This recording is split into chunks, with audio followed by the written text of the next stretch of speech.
आशा करता हूँ आप सब अच्छे से होंगे। मेरा नाम है डॉक्टर आदिश वाडकर। दोस्तों, मैं आप सबका स्वागत करता हूँ अपने चैनल द फ्रंट लाइन बात में। दोस्तों, सबसे पहले मैं आप सबको भारतवासी जिन्होंने अपना वोट दिया था सरकार बनाने में, अपना कंट्रीब्यूशन किया था, उन सबको भारतवासियों को मैं धन्यवाद कहना चाहता हूँ और मुबारकबाद कहना चाहता हूँ कि उन्होंने 2024 के लिए 18वीं लोकसभा का चयन कर लिया है। मैं यहाँ पे धन्यवाद कहना चाहता हूँ इलेक्शन कमीशन ऑफ इंडिया का, जिन्होंने इस गर्मी के मौसम में भी 2 महीने में भी सुचारू रूप से अपना ये जो इलेक्शन जो प्रोसेस था उसको कंप्लीट किया है। बाकियों ने हिम्मत रखी, इस पर्व को काफ़ी अच्छी तरह सेलिब्रेट किया, अपना देश के प्रगति के लिए, देश की उन्नति के लिए एक नई सरकार का गठन किया है। दोस्तों, मैं यहाँ पे जो भी जनादेश जिन भी पार्टीज को मिला है, जो निर्णय पार्टियों ने लिया है सरकार गठन में, मैं तहे दिल से पहले तो उसकी रिस्पेक्ट करता हूँ। मेरा निजी जो विचार है वो मैं कभी फिर आप लोगों से डिस्कस करूंगा, मगर आज मैं चाहता हूं कि इसका थोड़ा सा विश्लेषण किया जाए जो नतीजे आए हैं। दोस्तों, नतीजों जब चुनाव होता है तो हार जीत लगी रहती है, बट सर्व ये रहता है देश की प्रगति, देश की उन्नति और भारतवासी। दोस्तों, हम कोशिश करते हैं इस जो जनाधार या जनादेश मिला है उसको थोड़ा अवलोकन करते हैं कि उसमें हमारा विश्लेषण करते हैं उसका, और मैं चाहता हूं कि कुछ मैं पॉइंट्स आप लोगों से साझा करूं एज ए भारतीय। दोस्तों, जैसे हमें रिकॉर्ड्स में पता है कि इस समय काफी संख्या में भारतीयों ने अपना वोट का इस्तेमाल किया और वोटिंग की है। हाईएस्ट रिकॉर्ड है अभी तक का वोटिंग का, लगभग 60 करोड़ के आसपास वोटिंग हुई है। एग्जैक्ट नंबर नहीं पता मुझे, बट हाँ 55 टू 60 करोड़ के भी आसपास ये वोटिंग हुई है और महिलाओं ने इसमें बढ़ चढ़कर अपना योगदान दिया है। दोस्तों, हमारे पास मूल्यता जो अब एग्जिस्टिंग गवर्नमेंट थी वो थी एनडीए की, और उसका नेतृत्व कर रहे थे हमारे माननीय प्रधानमंत्री श्री नरेंद्र मोदी। और पिछले 10 साल से काफी सशक्त इमेज बनी है भारत की, ना सिर्फ अपने साउथ एशिया सब कॉन्टिनेंट में बल्कि पूरे ग्लोबली भी, डिफरेंट प्लेटफॉर्म्स में। अर्थव्यवस्था में हम 10वीं से 5वीं अर्थव्यवस्था पहुंचे हैं, और हम सब भारतवासियों को उम्मीद थी कि द्वारा मोदी लेड गवर्नमेंट ही वापस आएगी। दोस्तों, जो इसका जो जनादेश मिला है वो थोड़ा सा शायद हमारी उम्मीदों के अनुरूप नहीं है, या फिर जो एग्जिट पोल्स आए थे उसके अनुरूप नहीं है। मगर दोस्तों, ये मैं आप लोगों से, this is the beauty of the democracy. ये हमारे जो गणतंत्र है, जो हमारा ये by the people for the people of the people वाला जो कंसेप्ट है हमारे कॉन्स्टिट्यूशन का, इसलिए खूबसूरती है कि जो जनादेश से मिला है। इसके काफी कुछ इसके आप देखेंगे कि आने वाले टाइम में इसके इफेक्ट भी दिखेंगे। काफी remodelling of the politics system भी होगा, और जो यहाँ पे कि it deepens the dimension of the Indian politics. दोस्तों, अगर हम समझने की कोशिश करें कि बीजेपी ने इलेक्शन लड़ा था एनडीए के अंदर, और उनका नारा था कि इस बार 400 से पार। 400 बहुत बड़ा नंबर होता है, बट हाँ इसके आसपास उम्मीद थी मेरी 550 तक आना चाहिए था, जो प्रेजेंट सिनेरियो के हिसाब से जहाँ मोदी जी की जैसे लोकप्रियता है। और जो एक ब्लॉक बना है INDIA इंडिया, उसका था कि हमें जो गवर्नमेंट की ऑपोजिशन में तो डेफिनेटली वो गवर्नमेंट अगेंस्ट हो गए, बट इन पर्टिकुलर उनका जो मेन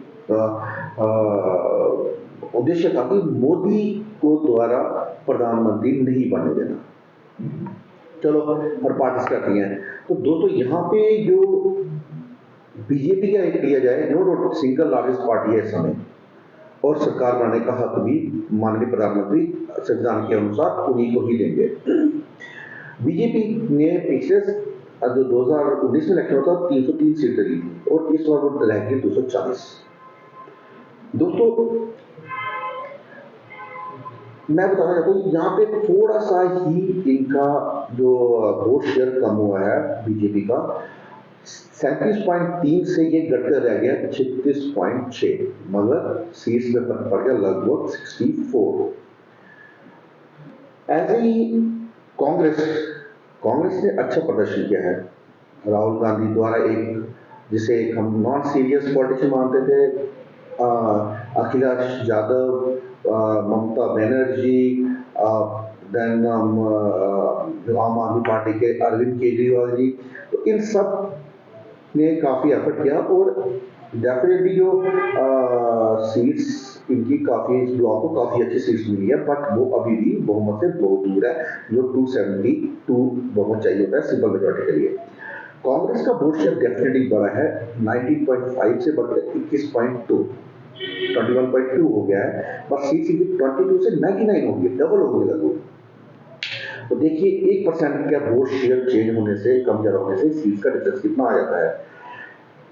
माननीय जो हमारे इलेक्शन कमीशन ऑफ इंडिया ने, उन्होंने फाइनल रिजल्ट डिक्लेयर किया है, उसमें 291 सीट्स जो है वो मिली है एनडीए गठबंधन को, और इंडिया ब्लॉक को मिली है 234। तो दोस्तों यहाँ पे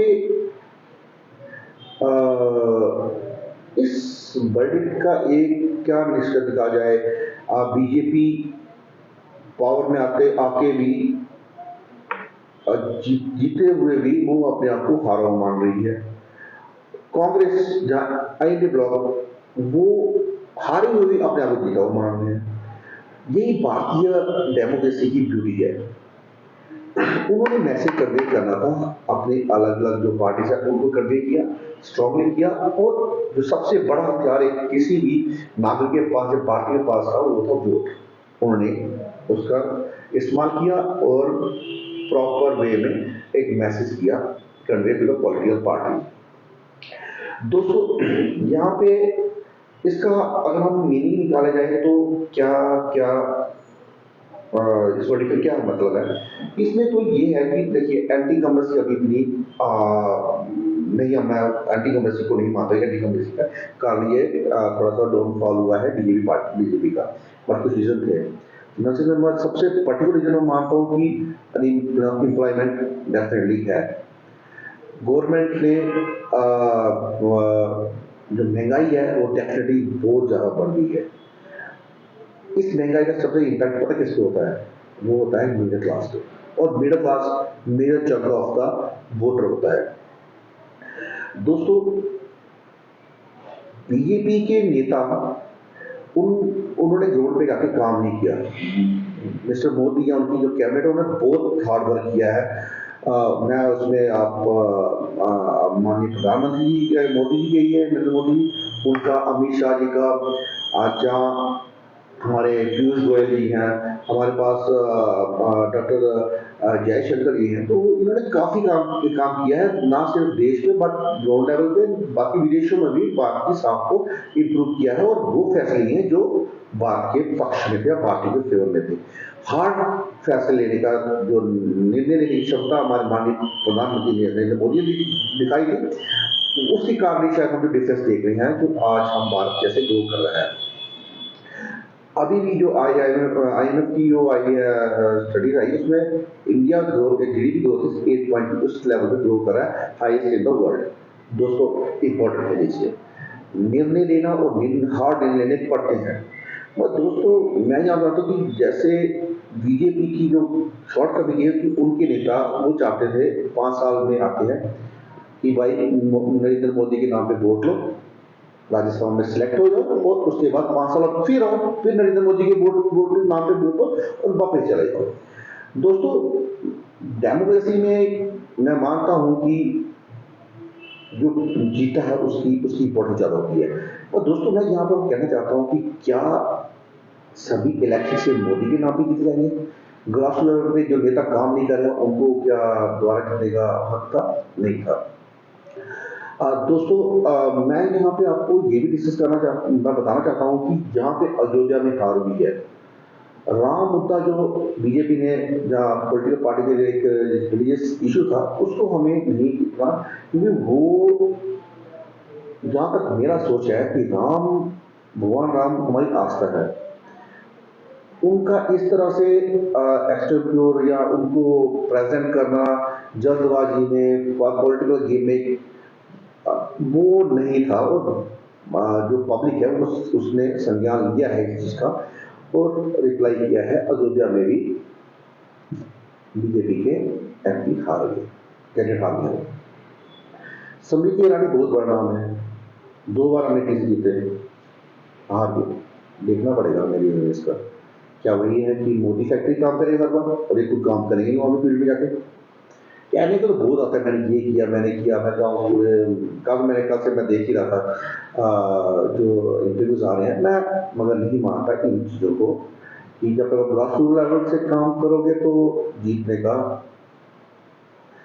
भारतीय जनता इतनी समझदार है, वो रिस्पॉन्सिबल कैंडिडेट को ही जिताएगी।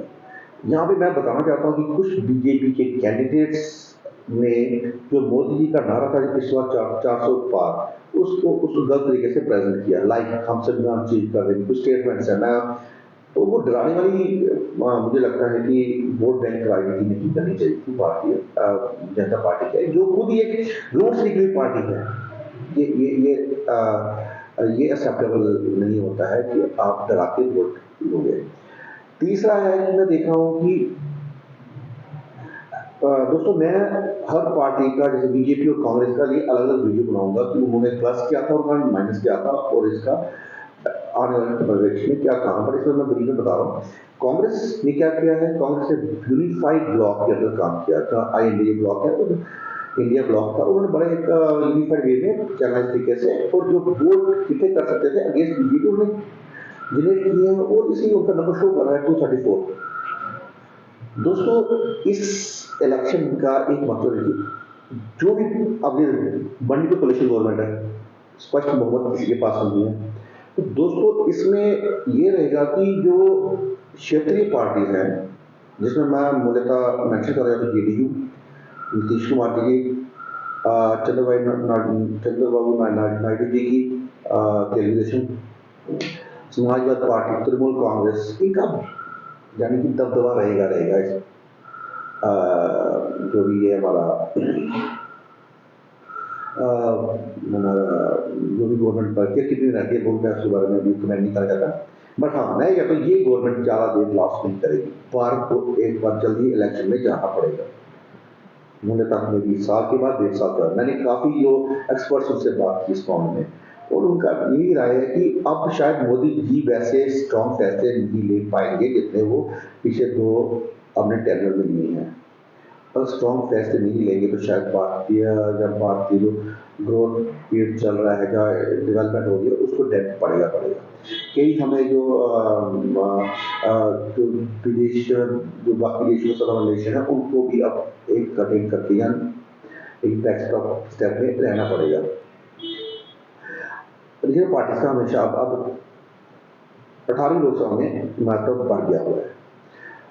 Primary reason for Congress BJP debacle is definitely, मैंने बताया कि एक थोड़ा हाई हेडिंगनेस होगी थी नेताओं में, एरोगेंस होती, भूल जाइए कि नरेंद्र मोदी क्या काम कर रहे हैं दिल्ली में, सेंटर में क्या काम है, पर उनके जो नेता रोड पे हैं वो शायद जनमानस जुड़ ही नहीं पा रहे हैं, ठीक है ना। शायद यही स्थिति जो बीजेपी के नेताओं की अब है, वो ही कुछ सालों पहले कांग्रेस की थी। तो भारतीय जनता ने कांग्रेस को, दोस्तों मैं आपको बताना चाहता हूँ कि जो प्राइमरी जो 3 जो कारण है बीजेपी के, वो मेन वही है कि एक तो हाई हेडनेस ऑफ द पॉलिटिशियन, जो उनके सुपर पॉलिटिशियन बन गए थे। दूसरा, जड़ से दूर होना। मेन है कि उनको उन्होंने सिर्फ मोदी नाम पे ही वोट लेना चाहते थे सब पॉलिटिशियंस। क्रॉस जो लोकल इश्यूज है उनसे वो दूर हो गए थे।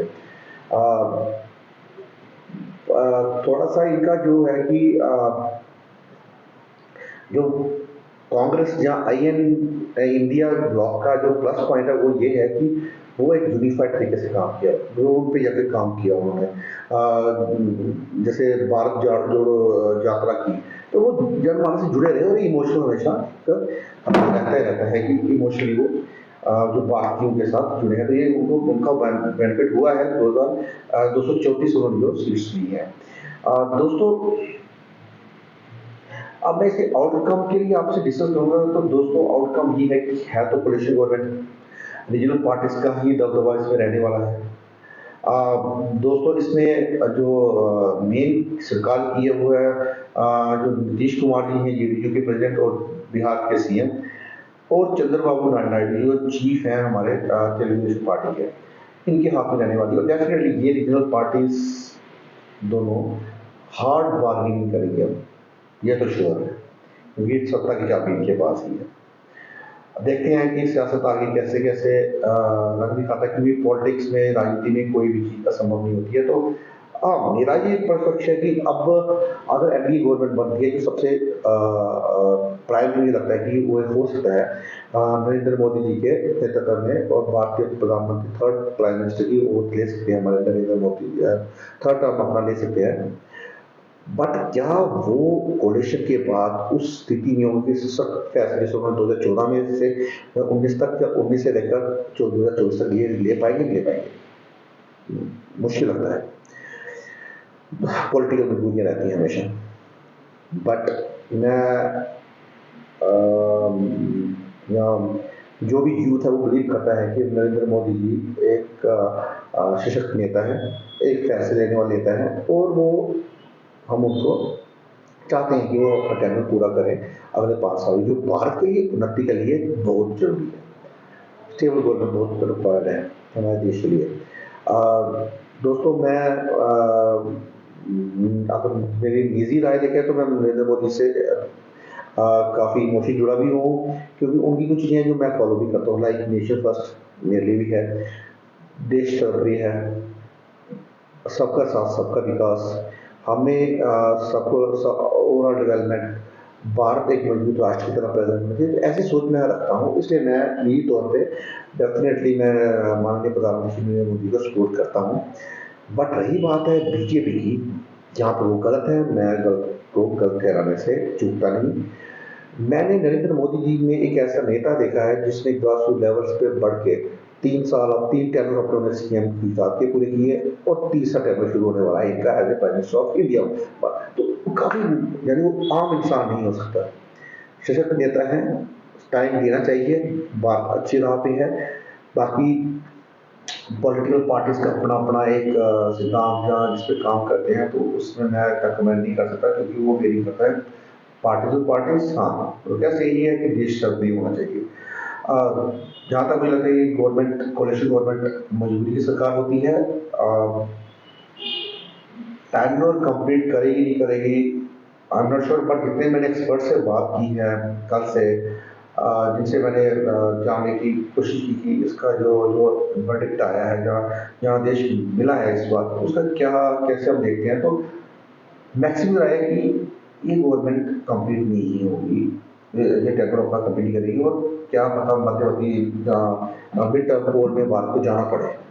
उम्मीद करता है ऐसा नहीं हो, ना हो, क्योंकि बर्डन बहुत पड़ता है फाइनेंशियल। नो डाउट हिंदुस्तान में एक वीक देश है, but fifth largest economy, but definitely ये टैक्स पेयर का मनी होता है, इतने इतना mid term poll is not good, जो मेरी निजी राय है। 5 साल एक गवर्नमेंट को, जहाँ 1 साल लोगों को मिलने चाहिए किसी भी चीज़ को फॉर्मुलेट करने के लिए या बढ़ाने के लिए।